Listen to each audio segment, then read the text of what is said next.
Na próxima matéria, nós vamos falar sobre o alimento que é o grande vilão da nossa saúde e é responsável por uma epidemia que está acontecendo no mundo todo e no Brasil, onde 30% da população está com obesidade e 50% com sobrepeso. E quem vai esclarecer tudo sobre esse assunto é a doutora Grazi Ponte Coutinho, nutricionista do Instituto Abrão Seg. Bem-vinda, doutora, novamente ao Naturalmente. Que prazer recebê-la. Obrigada. Doutora, a gente pode dizer, afirmar com certeza que o açúcar é um alimento, um produto viciante? Sim, o açúcar, né, a gente observa com as pessoas que têm o hábito, o consumo, né, de estar inserido, né, na maioria da alimentação ali, que tem uma dependência desse alimento. E quais seriam as etapas do açúcar, doutora?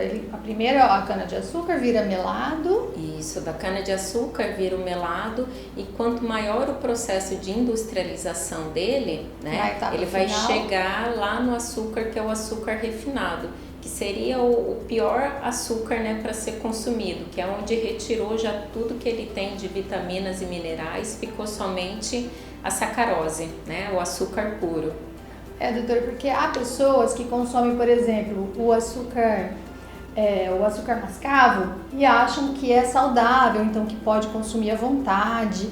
Isso não é verdade. Isso, ele vai conter a mesma quantidade de caloria, vai causar, né, os problemas do excesso do açúcar, como sobrepeso, obesidade, diabetes, entre outras doenças também, da mesma forma que se estivesse consumindo o açúcar refinado.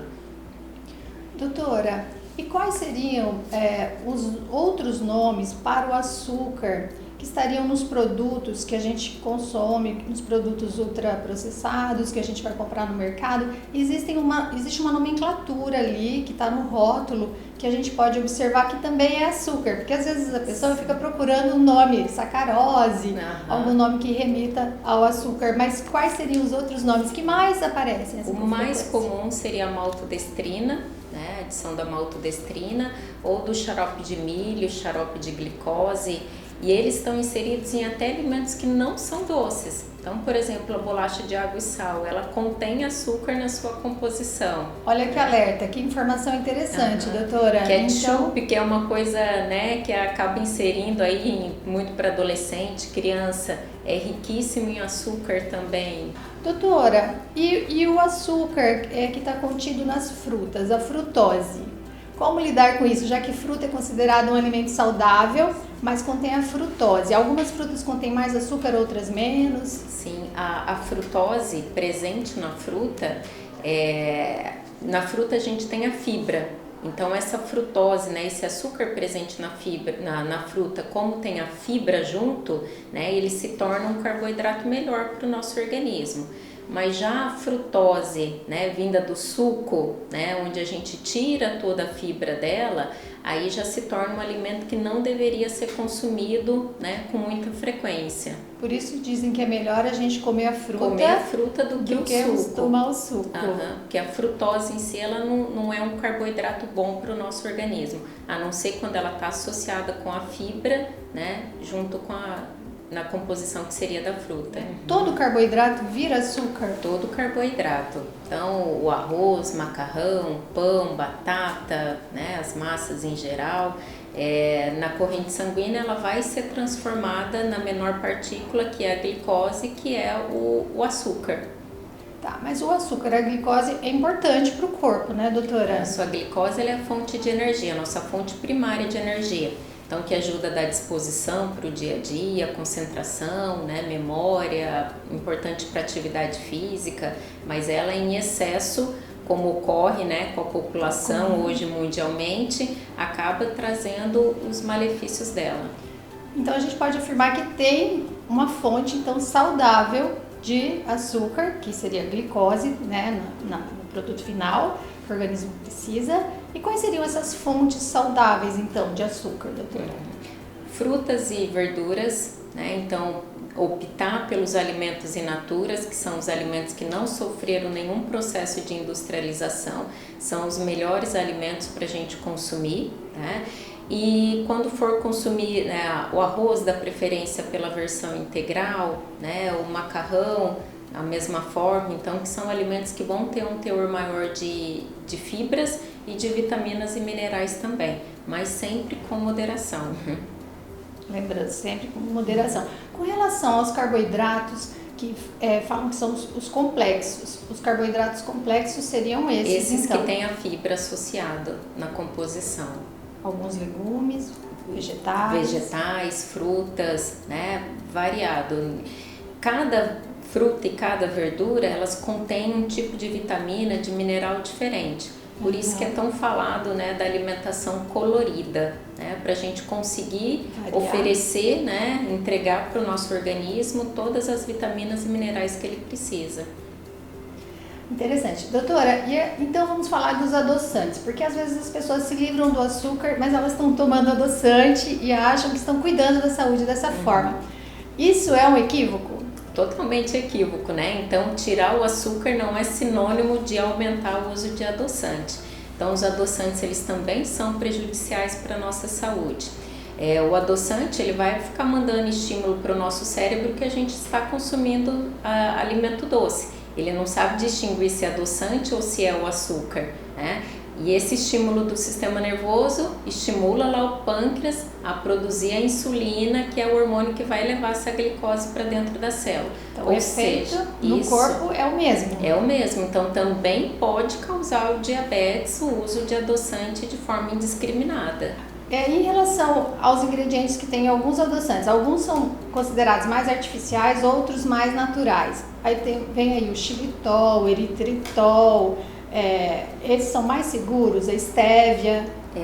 Dentro dos adoçantes, né, o que teria menos efeito nocivo para o nosso organismo seria a estévia. Né? Natural, doutora? A estévia seria um adoçante mais natural. Os outros adoçantes, eles causam, né, uma alteração da nossa microbiota intestinal, ou seja, mata as bactérias boas e acaba aumentando as bactérias ruins do intestino. Então, adoçante até os ditos conhecidos como saudáveis também. Interessante evitar. O mel pode? Tanto o mel como o açúcar de coco são dois tipos de açúcares que eles vão ter uma quantidade maior de vitaminas, de minerais, né? Mas em termos de caloria, vão ter a mesma quantidade de caloria. Então, o que é a orientação? Tem algum alimento que tem a necessidade de adoçar, são as melhores fontes de açúcar para adoçar, mas com parcimônia no uso deles. Entendi, nem o mel está liberado. Nem o mel está liberado de forma à vontade. Indiscriminado. Então tudo é o equilíbrio e a moderação, Exatamente. né? A gente volta sempre a falar da mesma coisa. Doutora, e aí a senhora falou sobre o açúcar e o impacto dele na saúde de uma maneira geral. Aí eu queria tocar mais nesse assunto relacionado aos efeitos do açúcar no cérebro. Ele relacionado a doenças, a hiperatividade, a doenças mentais, ansiedade. Podemos afirmar isso? Sim, tá. Muitos estudos relacionando já, né? Principalmente em criança. O excesso do consumo de açúcar, principalmente desses produtos industrializados, né, suco, refrigerante, bolacha recheada, né, dentre vários outros. Tudo, né, que criança adora, isso, né? presente fácil, na alimentação da criança, principalmente na lancheira das crianças, pode causar hiperatividade, déficit de atenção, puberdade precoce em meninas. Doutora, eu tenho ouvido falar mesmo que está acontecendo aí, essa puberdade precoce está sendo uma ocorrência bem comum. A senhora acha que também tem esse fator ambiental relacionado ao açúcar, à alimentação? Então, o açúcar, né, além desse efeito viciante, ele vai aumentar o sobrepeso, a obesidade, né, a quantidade de gordura no corpo. Então, já inicia uma produção hormonal precoce também. Então, o açúcar, ele não só na maneira como o açúcar visível, esse açúcar invisível, né, presente em todos esses alimentos que a gente está consumindo em excesso. A senhora acha que é porque também essa é a facilidade do dia a dia, você vai lá, tá pronto, tá na caixinha? Facilidade, né, são produtos que têm um custo menor. Então, o carboidrato, né, esses biscoitos, bolachas, refrigerantes, sucos, são produtos... Tem a relação com o acesso também, é barato, né? Exatamente.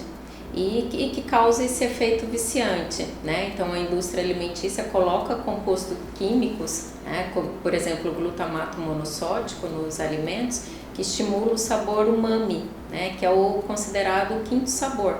E as nossas papilas gustativas sentem prazer com esse... Apreciam esse sabor, fazendo com que você queira consumir cada vez mais.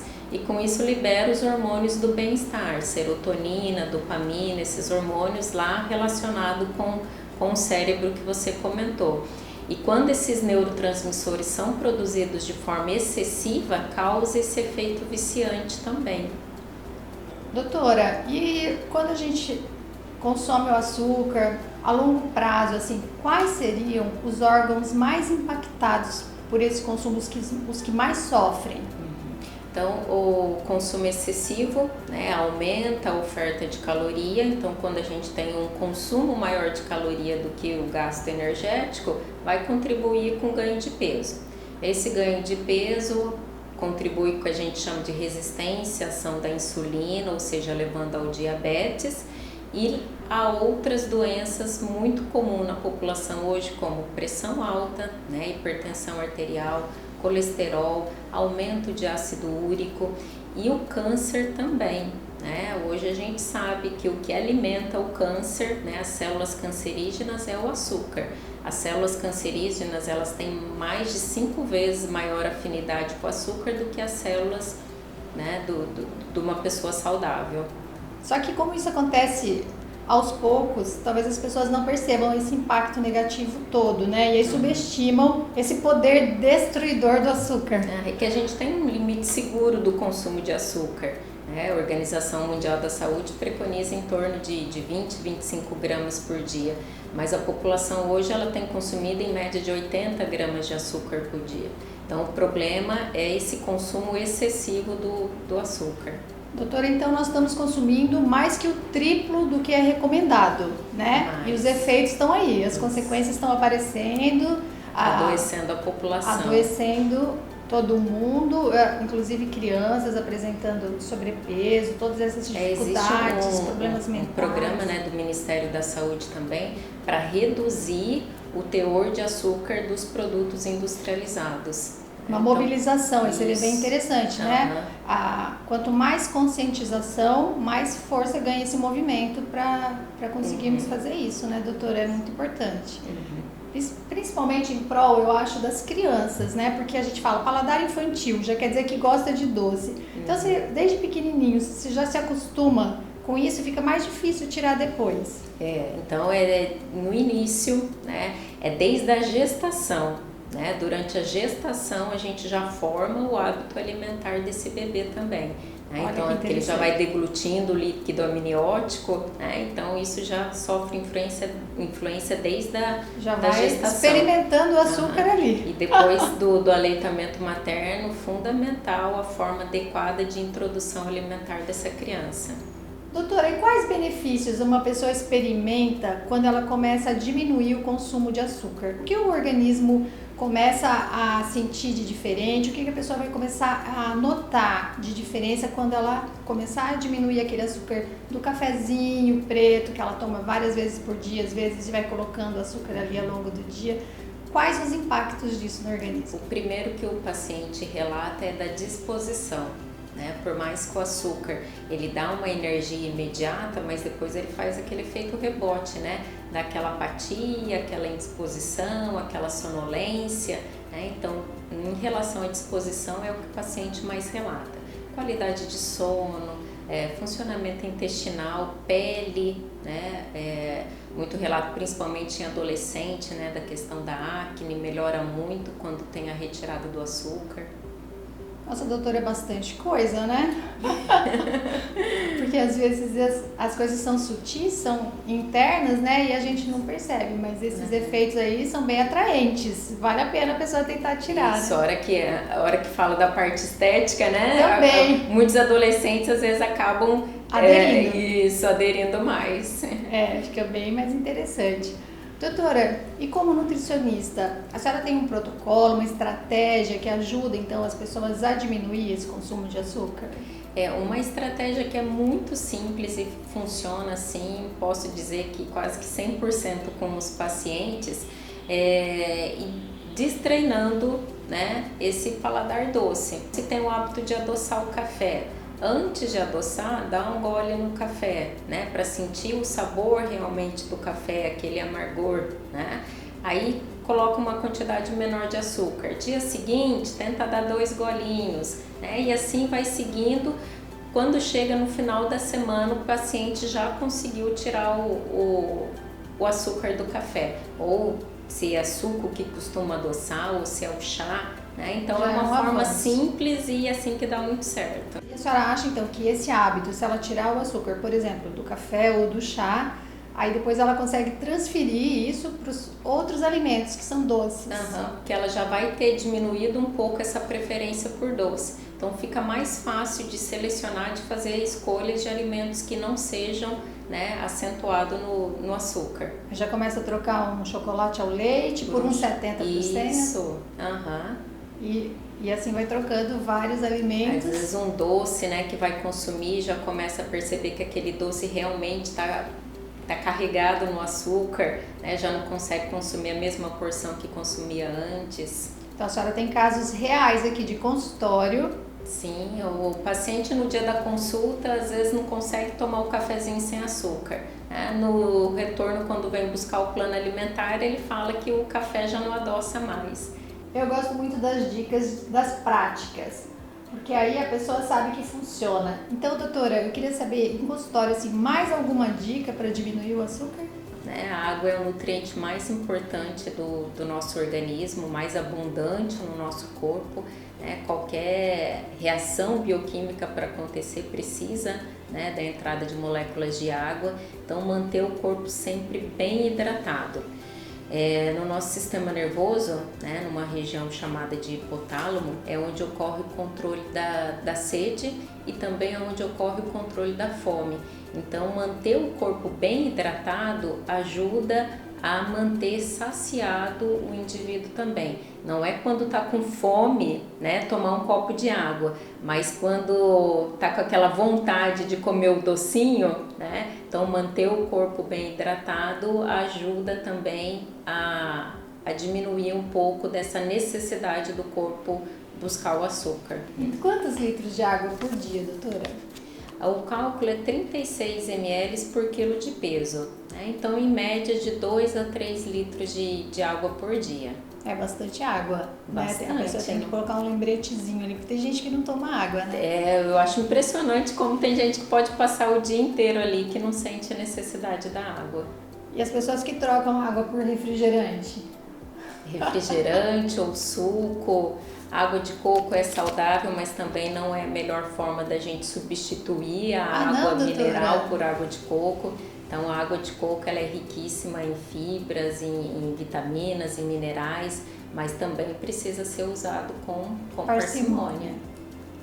Muito interessante. Doutora, a senhora gostaria de acrescentar mais alguma coisa relacionada ao açúcar, o porquê as pessoas deveriam olhar com mais atenção e diminuir o consumo em casa?